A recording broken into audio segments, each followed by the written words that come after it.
It seems Joey Aguilar could not have made a better first impression with Tennessee football. Despite arriving on Rocky Top just a couple of months ago, he's done about all you could ask for in regards of connecting with the team. And while he's finding success there, he's also making strides in his understanding of Josh Heupel's offense.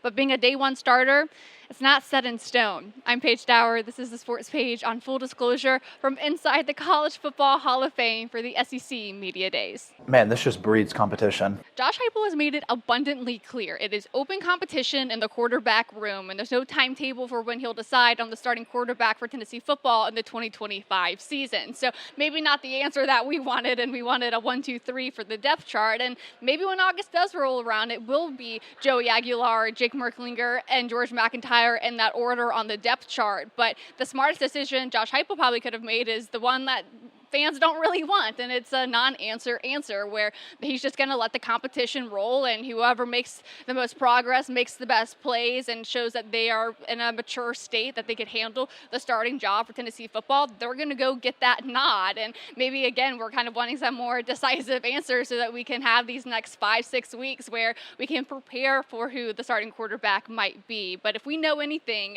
don't tell Jake Merklinger that, because if we remember what he told us a couple of months ago, he says he operates like he's the starting quarterback, and that's the one thing that he learned from Gaston Moore when he was still at Tennessee. It's just like, it doesn't matter where you are on that depth chart, you better prepare like you're the day one starter. And how much did that help him kind of ease into the role during the orange and white game when Nico Imaliava was no longer a part of the team?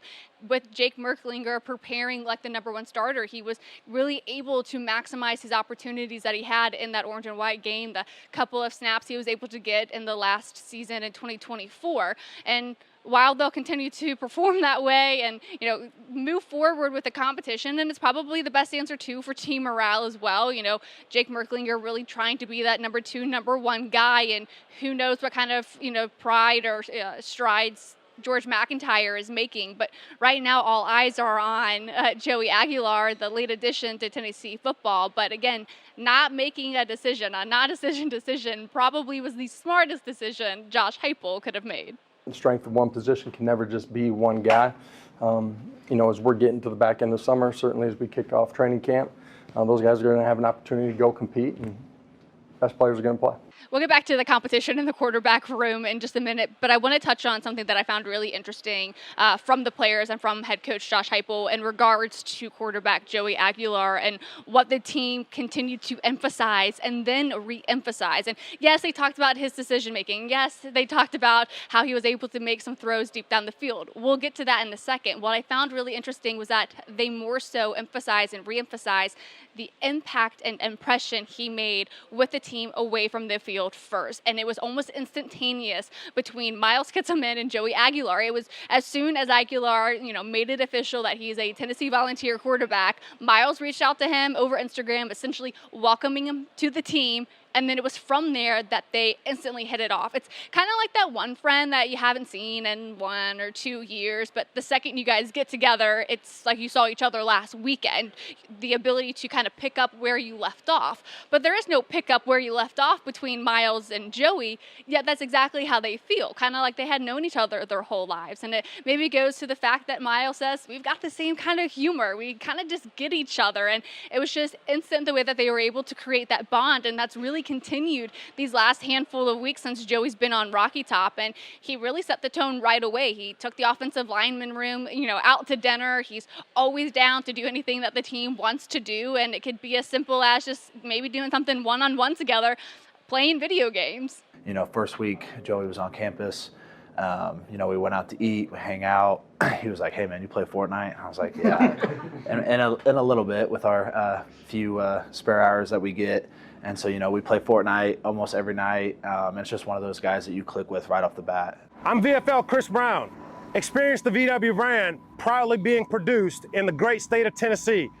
Harper Volkswagen is a proud partner of Tennessee Athletics. Go Vols.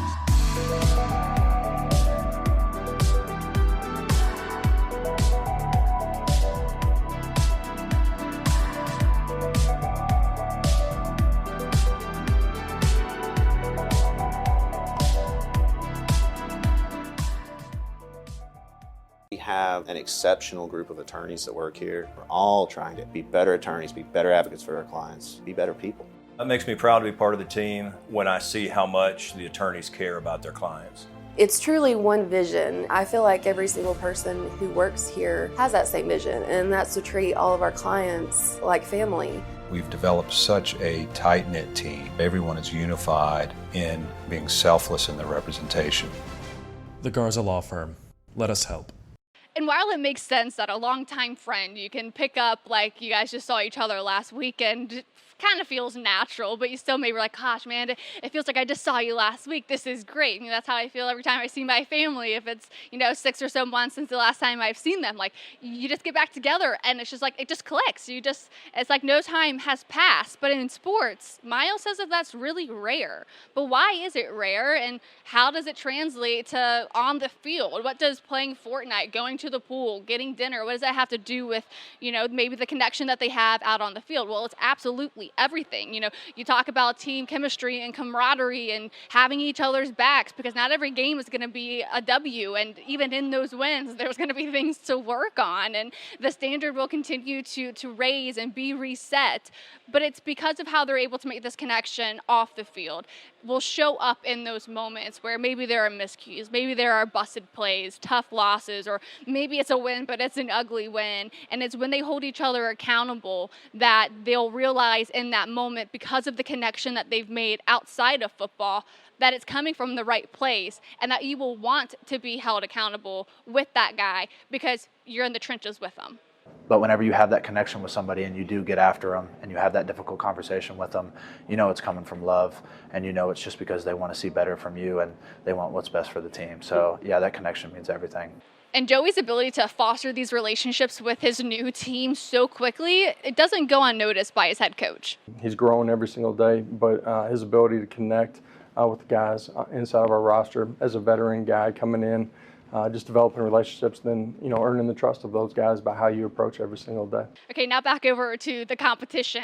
Does Joey Aguilar have the arm strength, the decision making? Will he get Tennessee to 9 or 10 wins? That's still to be determined. But what we did get is an answer that I wanted after Monday's episode. And if you missed it, let this be a gentle reminder to hit that notification button, because without you, this is just not possible. And I want to be able to continue to do this for you guys. So turn on the notifications, leave a super thanks, a donation if you can, because it takes quite a bit of energy and time and finances to get up here. But when we go to that answer that I wanted answered on Monday, it's like, what does Josh Heupel say about Joey Aguilar? But I didn't know I was going to find my answer from Arion Carter, because when I asked him, what's your early impression of Joey when you're doing 7-on-7s or it's 11-on-11s and you're kind of just having these simulations that you're going through in summer workouts, what's the early impression? Arion Carter it looked like he could not be happier to tell me where Joey Aguilar is finding success on the field. Fleet Tire has been serving Knoxville's tire needs for over 40 years with the best quality tires available, including Michelin and Bridgestone. Owned and operated by Tennessee grads, their tires may not be orange, but their blood sure runs orange. For the best tires made with the best prices, see Fleet Tire. Gambusa's Barbershop, Knoxville's award-winning barbershop where traditions and trends blend. You can get classic cuts to razor-head shaves to contemporary styling, all at a great price.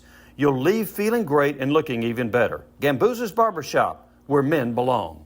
Great guy off the field. Very selfless player. I feel like he plays with a lot of tenacity, wittiness. He's very poised in the pocket, and he's a very decisive thrower. I feel like he makes great game time decisions as far as like what I've seen in practice on 7-on-7 and 11 and stuff like that. But just like having a guy like him with so much experience to bring into our quarterback room with Jake and George, with two young talented quarterbacks that to be able to go out and fight for that position is going to be a great thing to see come fall camp.